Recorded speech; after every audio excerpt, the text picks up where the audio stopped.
distância entre dois pontos. Temos aqui o ponto A e o ponto B. O ponto A em coordenadas 2 e 3. O ponto B em coordenadas 7 e 8.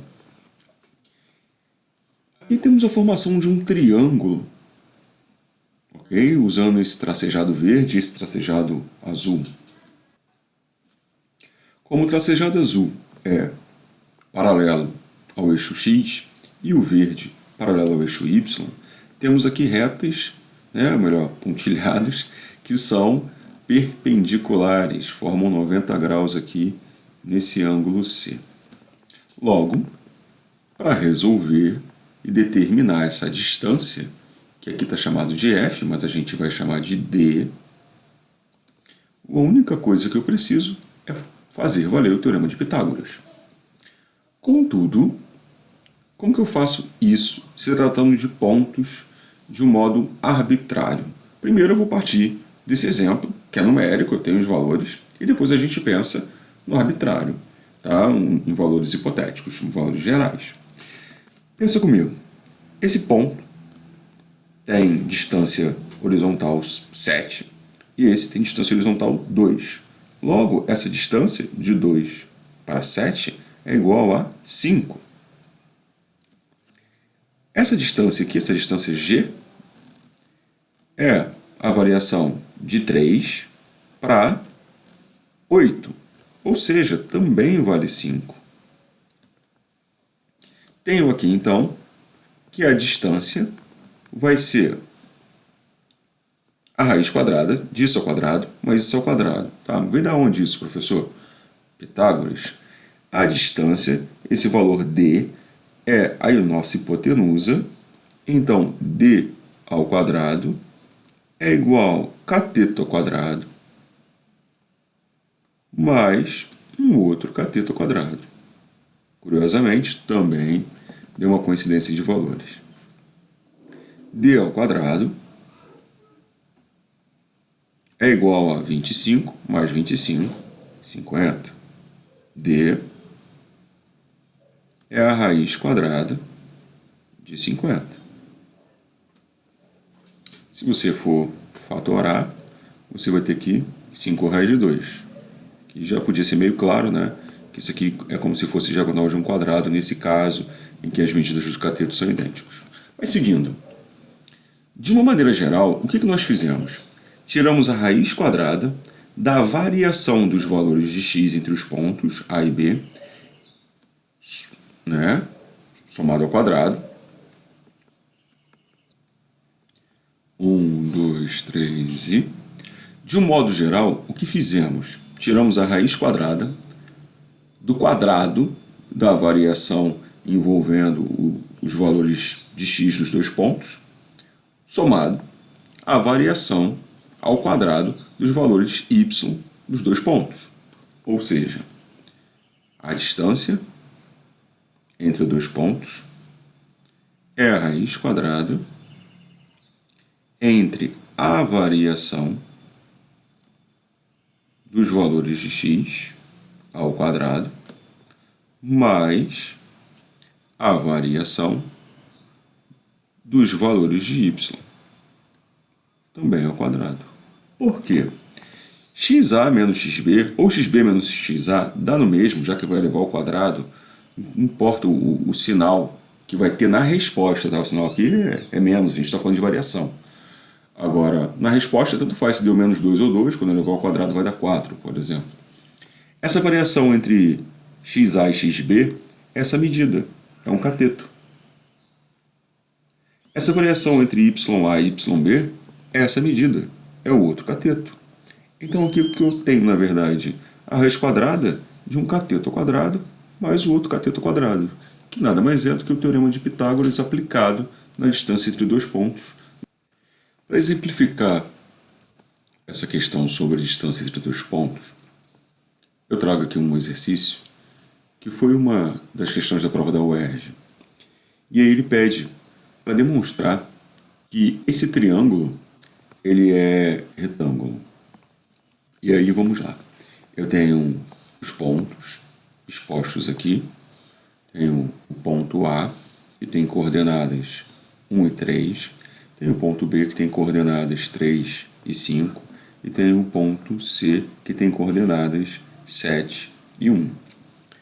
Uma das maneiras de determinar, ou melhor, provar que um triângulo ele é retângulo, é conseguir fazer valer o Teorema de Pitágoras. E aí é o que a gente vai tentar a princípio.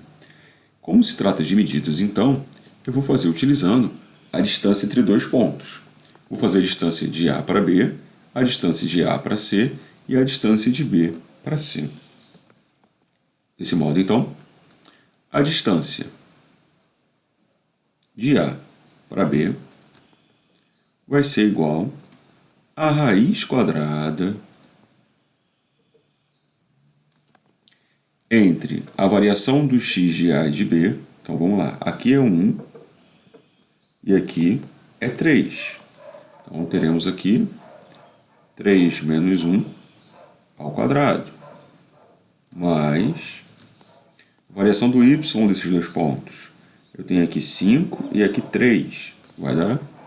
Vou botar aqui 5 menos 3, né? O resultado aqui, raiz quadrada. Aqui vai dar 2 ao quadrado. Aqui vai dar 2 ao quadrado. Então, tenho 4 mais 4, tenho 8.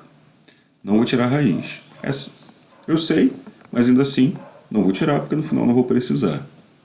Então, agora a distância entre A e C vai ser igual a raiz quadrada da variação entre as coordenadas x, né? Então, a variação entre as coordenadas x de A e de C, que são os pontos que estão sendo tratados agora. Então, 7 e 1, ok? Então, 7 menos 1 ao quadrado, mais, aqui eu vou ter as coordenadas y, 1 e 3. 1 menos 3, também ao quadrado. Isso aqui vai dar 6, que é ao quadrado, 36. Isso aqui vai dar menos 2, que é ao quadrado, 4. 36 mais 4, 40. Raiz de 40. Perceba, como eu mencionei, tanto faz o sinal obtido aqui, porque quando ele for ao quadrado, o resultado vai ser sempre positivo. Para eu terminar isso aqui, eu preciso agora da última distância em relação aos lados, que vai ser a distância entre B e C. Vai ser a raiz quadrada da variação entre as coordenadas x desses dois pontos. Então, aqui, 3 e 7. Então, vou botar aqui 3 menos 7 ao quadrado, mais coordenada y, 5 e 1. 5 menos 1 ao quadrado. Isso é igual.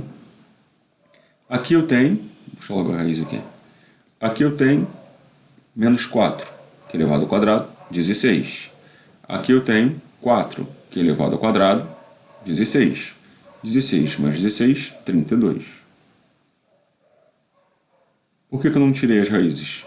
Como eu mencionei, não ia precisar. Por quê? Estou falando de tentar demonstrar que um triângulo é retângulo através do Teorema de Pitágoras. Para isso, então, o quadrado da hipotenusa é igual a um cateto ao quadrado mais o outro cateto ao quadrado. Tá, mas quem é a hipotenusa se eu não tenho um ângulo? A hipotenusa é sempre o maior lado. E a raiz de 40 é o maior desses valores. A raiz de 40 elevado ao quadrado dá 40. Um cateto ao quadrado, 8. Mais o outro cateto ao quadrado, 32. Eu tenho que 40 é igual a 40. Se isso é verdadeiro, eu determinei, ou melhor, demonstrei, através do Teorema de Pitágoras, que esse triângulo necessariamente é retângulo. Aqui eu tenho um segmento de reta formado por dois pontos. O ponto A, de coordenadas 2 e 4, o ponto B, de coordenadas 14 e 10.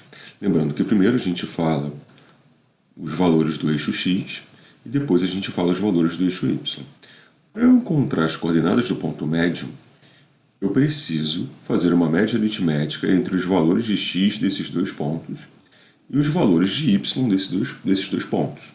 De modo que essa média aritmética, quando eu faço para valores de x, eu obtenho o valor de x do ponto médio.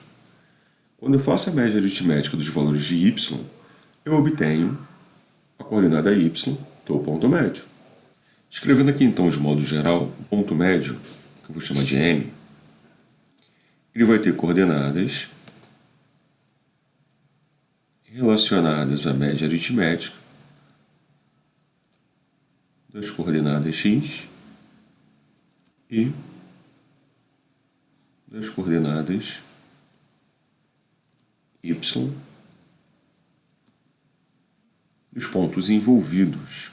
Então, voltando ao que eu havia falado antes, eu pego as coordenadas x do ponto A e B e faço a média aritmética, ou seja, eu somo as duas e divido por 2, já que são duas coordenadas. Faço a mesma coisa para o y. Pego o y de A, o y de B, divido por 2.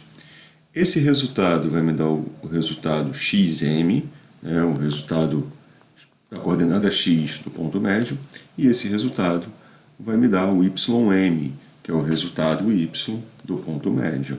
Tá? E aí teremos, então, a coordenada exata do ponto. Usando o que está exposto aqui como exemplo, eu tenho que as coordenadas desse ponto A, na verdade, são 2 e 4, e as coordenadas do ponto B são 14 e 10. O ponto médio, então, entre esses dois pontos, vai ter coordenadas 2 mais 14, 16, sobre 2, e 4 mais 10, 14, sobre 2. Ou seja, as coordenadas do ponto médio serão 8 e 7. Desse modo, então, a gente pode vir aqui e marcar. Seria mais ou menos aqui.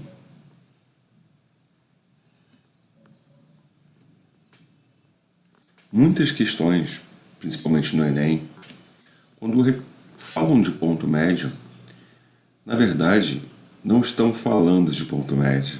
Explica isso um pouco melhor. As questões não pedem, de modo direto, o ponto médio. Elas pedem pontos que equidistam de outros dois pontos. Então pense comigo. A e B são dois pontos. Se eu quero um ponto que equidista desses dois pontos, o ponto médio, ponto M, atenderia essa resposta. O ponto médio, por característica, ele é um ponto que divide esse segmento de reta ao meio. Porém, outros pontos, como por exemplo esse aqui, pode possuir a mesma distância que tem de A tendo de B. Para representar aqui um pouco melhor, eu coloquei outros pontos, pontos C, D, E e F. Todos esses traços de mesma cor possuem a mesma distância em relação aos pontos A e B. Então, ponto M tem a mesma distância, naturalmente, para A e para B. Contudo, os outros pontos feitos na mesma reta também têm a mesma distância.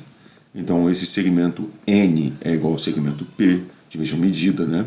Esse segmento H tem a mesma medida do segmento M, e assim por diante. Os segmentos, os seus tamanhos, estão todos por aqui, tá? Então, se você ver aqui, ó, o segmento K, ele tem 7,08, o segmento L também, tá aqui, ó, o K, tá aqui o L. Eu tenho o segmento aqui para cima, os outros dois, I e J, com a mesma medida, 7,92. Então, eu tenho aqui o I, que é o verde, e o J, que é verde, tem a mesma medida. Então, isso reforça, né, usando um aspecto aqui do GeoGebra, a ideia que foi mencionada anteriormente. Essa é uma questão do Enem que a gente vai usar como exemplo, para falar também do ponto médio. Tá? Então, vamos lá. Nos últimos anos, a televisão tem passado por uma verdadeira revolução, em termos de qualidade de imagem, som e interatividade com o telespectador. Essa transformação se deve à conversão do sinal analógico para o sinal digital. Entretanto, Muitas cidades ainda não contam com essa nova tecnologia. Buscando levar esses benefícios a 3 cidades, uma emissora de televisão pretende construir uma nova torre de transmissão que envie sinal às antenas A, B e C, já existentes nessas cidades. As localizações das antenas estão representadas no plano cartesiano. Estão aí as antenas. A torre deve estar situada em um local equidistante das 3 antenas.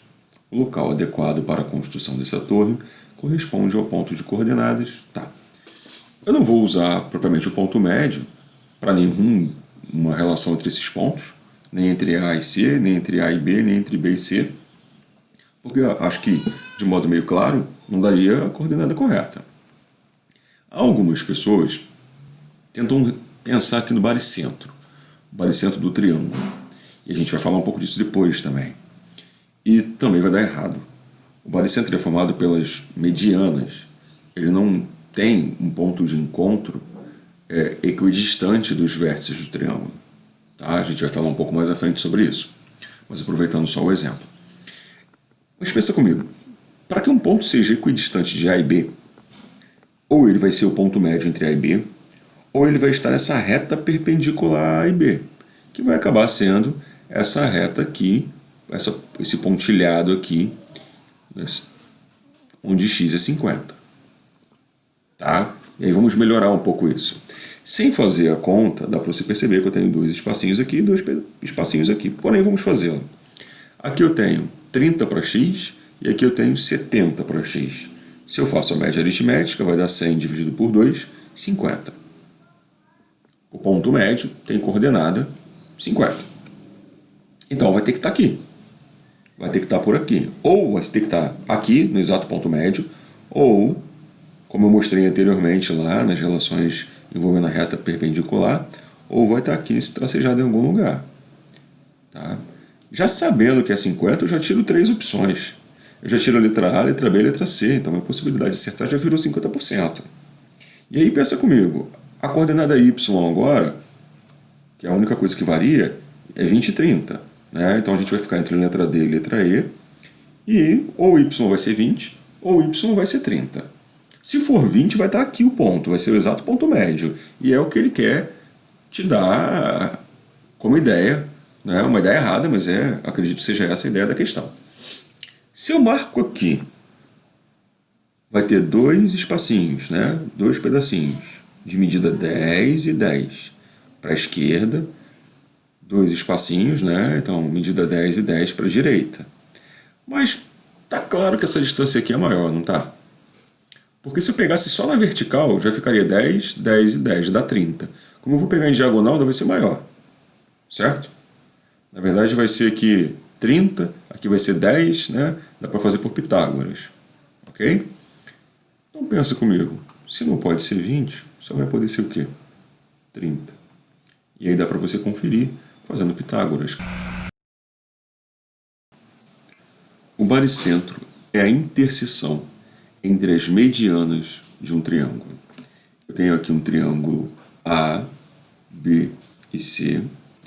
Tenho a mediana que parte do vértice C e chega ao vértice AB, chega no ponto E. Tenho a mediana que sai de B, vai até D, e aí, naturalmente, é a mediana do lado AC, e tenho a mediana que sai do A, do vértice A, e chega ao lado BC. Por ser mediana, ela divide esses lados em 2 partes idênticas. Então, o ponto E, por exemplo, ele é o ponto médio desse segmento, o ponto F é o ponto médio desse segmento entre B e C, e o ponto D é o ponto médio entre o segmento A e C.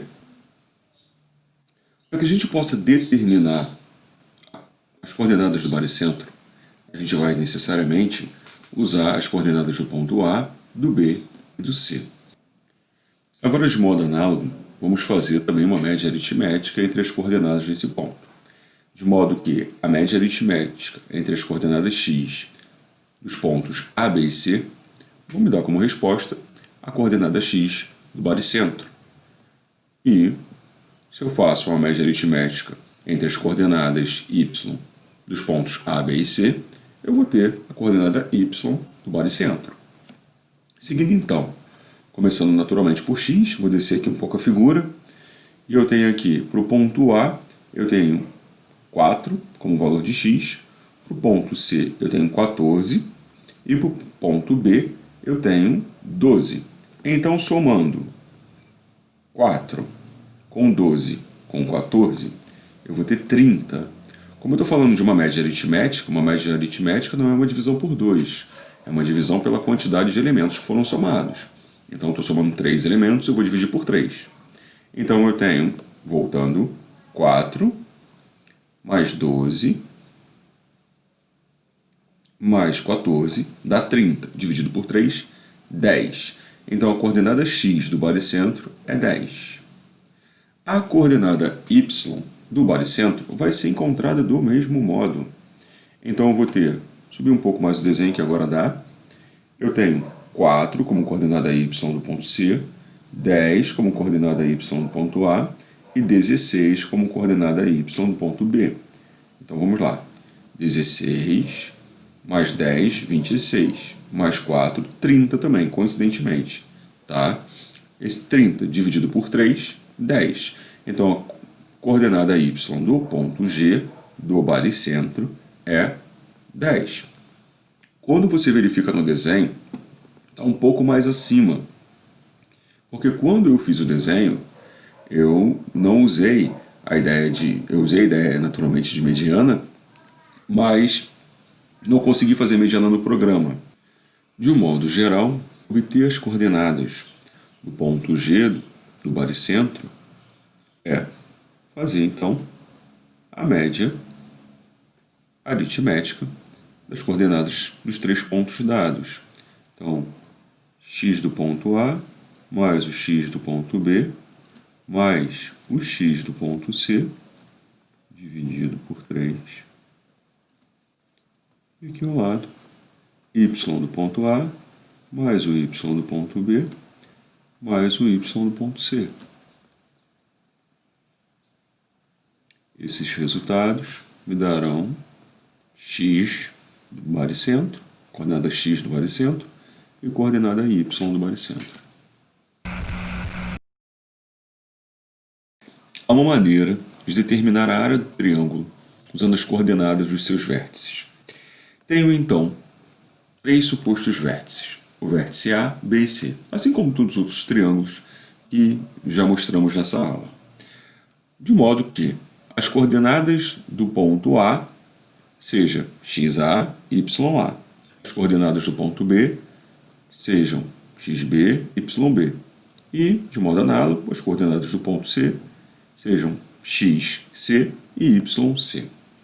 Determinar a área desse triângulo é calcular o módulo do determinante dessa matriz e dividir o resultado por 2.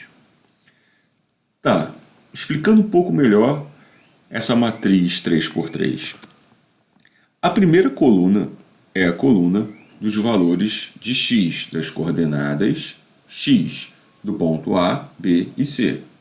A segunda coluna vai ser as coordenadas y dos pontos A, B e C, obedecendo aqui o critério que escolhemos para os pontos. A última coluna vai ter todos os valores iguais a 1. Se a gente calcula esse determinante, eu obtenho o dobro da área de um triângulo. Por isso, a gente vai dividir por 2. Agora, é claro que o valor desse determinante ele pode ter como resultado, um número negativo. Por isso, a gente tem aqui as barrinhas que representam o módulo. Então, eu vou ter um valor positivo dividido por 2. Temos aqui um triângulo para exemplificar o que falamos anteriormente. Ele tem vértices A, B e C, e suas coordenadas estão expostas no plano cartesiano. Posso descer aqui um pouquinho e a gente vai ver os valores de x. Eu já calculei a área dele aqui. Na verdade, não eu, o programa. O GeoGebra, dando os pontos, ele me determina a área. Então, o que eu vou tentar fazer aqui agora? Eu vou tentar montar a fórmula anterior né, e comprovar que o resultado obtido vai ser 54. Só isso que eu vou tentar. Está aqui, ó. A área do polígono é igual a 54, ele já marca aqui para mim. A área então será dada por a metade do determinante obtido usando esses pontos. Eu vou calcular o determinante, depois eu multiplico por meio, assim eu organizo melhor meu espaço aqui. Então, as coordenadas do ponto A são para x 4 e para y 10. Então, 4 e 10. As coordenadas do ponto B são 12 e 16. 12 e 16. As coordenadas do ponto C são, 14 e 4. Então, 14 e 4. Como mencionei, a última coluna vai ter valores idênticos a 1. Essa vai ser nossa matriz 3 por 3. Para calcular esse determinante, a gente repete as duas primeiras colunas.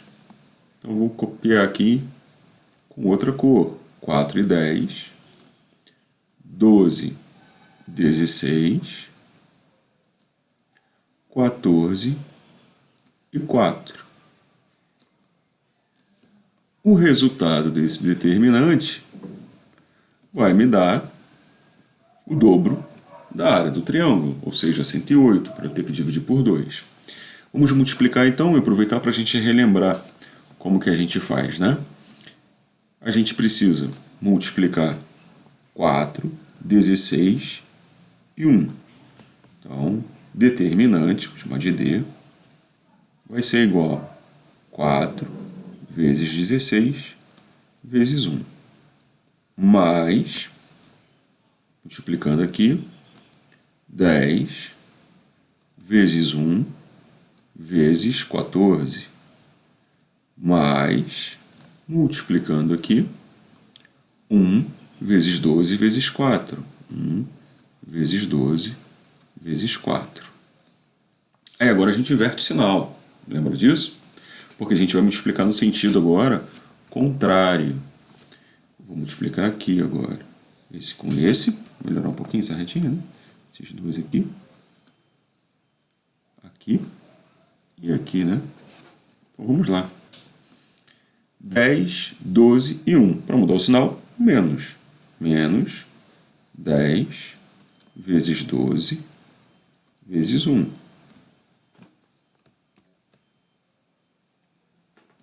4 vezes 1 vezes 4. Menos 4 vezes 1 vezes 4. Menos 1 vezes 16 vezes 14. 1 vezes 16 vezes 14.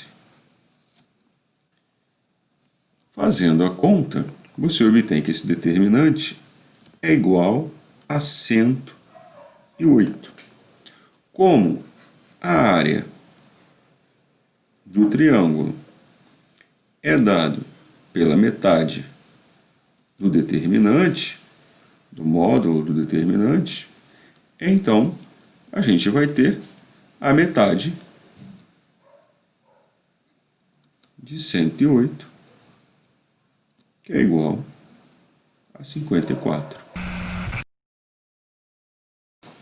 Condição de elementos de 3 pontos. Começa essa explicação com o triângulo que usei para calcular a área em relação ao posicionamento dos vértices A, B e C. Por quê? Pensa comigo. Como eu mencionei antes, essa área aqui é calculada pelo programa, ela está aqui. Tá? É a área desse polígono 54. Tá. Então, quando eu fazia esse determinante entre os vértices desses pontos, né, peguei as coordenadas do A, as coordenadas do B, as coordenadas do C e calculei o determinante, eu obtive o dobro da área. E aí dividi por 2, certo? O que não teria área? O que que eu poderia fazer aqui para que não existisse área? Pegar um desses pontos, A, B ou C, e jogar na reta, na semi-reta, que compõe a relação entre os outros dois. Exemplo, se eu pego esse C e vou aproximando do segmento de reta entre A e B, se eu chegar ao momento em que eu coloco ele sobre a reta, não sei se eu consigo fazer isso aqui, eu vou ter uma área igual a zero. No caso aqui está próximo de zero, porque eu não estou conseguindo colocar exatamente onde quero. Vamos ver se eu consigo mais um pouquinho. Não rola. Então, vou tentar tirar isso daqui. Se eu colocar esse C aqui no segmento de reta, eu vou ter 3 pontos alinhados. Né? E é claro que eu não consegui mostrar isso aqui como eu gostaria. Ainda vou tentar ainda, sou teimoso, colocar ainda mais... Isso, beleza. Então vamos lá. Eu tenho aqui agora 3 pontos alinhados. Se eu tenho 3 pontos alinhados, eu não tenho um polígono formado. Eu não tenho um triângulo. Se eu não tenho um triângulo, essa figura, na verdade, é um segmento de reta, né? Entre A e B, e aí você pode subdividir em relação a C, tá? Mas não possui área. Então, o que eu quero dizer com isso? Quando eu tenho 3 pontos alinhados, aquele determinante, usando as coordenadas dos vértices, dos pontos A, B e C, precisa dar zero, já que não tem área, já que não forma um triângulo. Porque 3 pontos não alinhados formam um triângulo. Logo, possui área. Se esses 3 pontos têm área igual a zero, esses 3 pontos estão alinhados. Então, essa é a condição de alinhamento, que o determinante envolvendo os vértices A, B e C, no caso, desculpa, os pontos A, B e C, tem um determinante igual a zero. A condição de alinhamento, então, como mencionei, vai ser dada pelo mesmo tipo de distribuição dos pontos que usamos para calcular a área do triângulo. Então, aqui eu tenho as coordenadas x, as coordenadas y, uma coluna igual a 1, e é necessário agora que esse determinante, não precisaria do módulo, né, seja igual a zero. Lembrando que, pensando no aspecto horizontal, eu tenho a distribuição do primeiro ponto, do segundo e do terceiro. Tanto faz a ordem. O que é necessário apenas é que a gente estabeleça uma relação entre primeiro, segundo e terceiro pontos, de modo que eles fiquem distribuídos na mesma linha. Tá? Se eu trocasse aqui xa com xb e ya com yb, daria o mesmo resultado. Tá? Para confirmar então o que foi dito, eu vou calcular esse determinante. E aí eu tenho as coordenadas do ponto A sendo iguais a 4 e 10.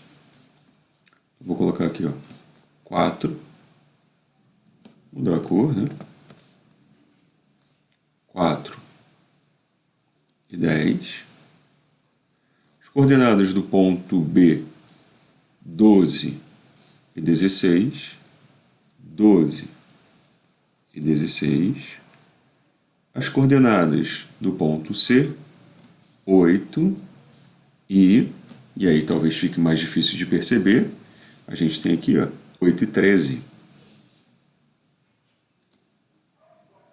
E 13.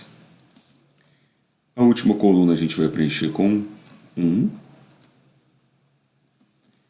A gente vai repetir as duas primeiras colunas, 4 e 10, 12 e 16, 8 e 13. E agora a gente calcula o determinante. Vamos lá. Puxar uma outra cor aqui. Pode ser um amarelo dessa vez. Então eu tenho aqui 4, 16 e 1. 10, 1 e 8. É um produto, né? 1, 12 e 13. Depois, vamos escrever logo isso primeiro. 4, determinante, né? Vai ser igual 4 vezes 16 vezes 1. mais 10 vezes 1 vezes 8. 10 vezes 1 vezes 8. Mais 1 vezes 12 vezes 13. 1 vezes 12 vezes 13. Mudar a cor para que a gente possa fazer no outro sentido. Pegando essa cor aqui agora, eu vou multiplicar 10 por 12 por 1, 4 por 1 por 13, 1 por 16 e por 8. E aí, vou trocar o sinal, já que eu estou multiplicando no sentido da diagonal secundária, né? Então, seguindo então, menos 10 vezes 12 vezes 1, 10 vezes 12 vezes 1, menos 4 vezes 1 vezes 13, 4 vezes 1 vezes 13, menos 1 vezes 16 vezes 8. 1 vezes 16 vezes 8. Esse determinante vai ser igual, se fizer a continha, a zero.